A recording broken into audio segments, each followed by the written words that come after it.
میرے پیارے مسلمان بھائیوں اور بہنوں، ہم سب پر لازم ہے کہ ہم دین اسلام کی تعلیم کو سیکھیں اور اس پر عمل کریں، کیونکہ یہی دنیا کی اور آخرت کی کامیابی ہے۔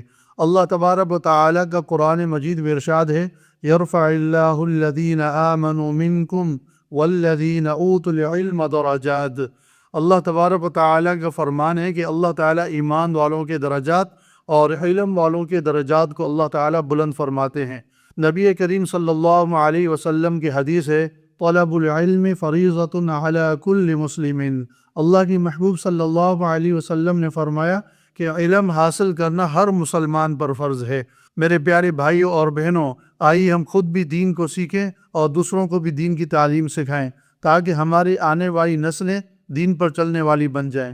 آج کی ہماری کلاس کا سبق ہوگا کہ اسلام کے کتنے ارکان ہیں۔ اسلام کے 5 ارکان ہیں۔ نبی کریم صلی اللہ علیہ وسلم نے فرمایا کہ اسلام کے 5 ارکان ہیں۔ وہ 5 ارکان کون سے ہیں؟ وہ 5 ارکان یہ ہیں۔ نمبر 1، کلمہ توحید۔ کلمہ توحید سے کیا مراد ہے، کیا مطلب ہے؟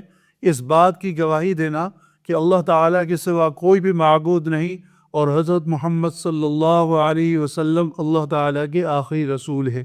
یہ ہے کلمہ توحید۔ دوسرے نمبر پہ ہے نماز۔ اللہ تعالیٰ نے ہر مسلمان پر 5 وقت کی نماز کو فرض کیا ہے۔ اور اسی طریقے سے تیسرے نمبر پہ ہے زکوٰۃ۔ اللہ تعالیٰ نے مسلمانوں پر بھی زکوٰۃ کا ادا کرنا، زکوٰۃ کو دینا فرض کیا ہے، جو مالدار ہوں، صاحب استطاعت ہوں۔ نمبر 4 اسلام کا رکن ہے رمضان کا روزہ۔ اللہ تعالیٰ نے رمضان کے روزوں کو تمام دنیا کے مسلمانوں پر فرض کیا ہے۔ اور اسلام کا 5واں رکن ہے حج۔ مسلمانوں پر اللہ تعالیٰ نے حج کو بھی فرض کیا ہے۔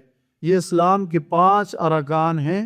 کوئی بھی مسلمان ان 5 ارکان میں سے کسی کا بھی انکار نہیں کر سکتا، لیکن اگر کوئی مسلمان ان 5 ارکان میں سے کسی ایک کا بھی انکار کرے گا، گویا کہ وہ صحیح طریقے کا مسلمان نہیں ہے، بلکہ علماء نے لکھا ہے کہ وہ آدمی کافر ہو سکتا ہے۔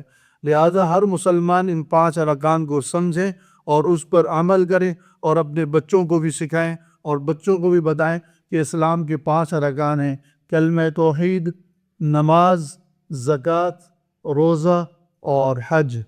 اللہ تبارک و تعالیٰ سے دعا ہے کہ اللہ تعالیٰ ہماری آج کی کلاس کو صحیح طریقے سے سمجھنے کی اور آگے پھیلانے کی توفیق عطا فرمائے۔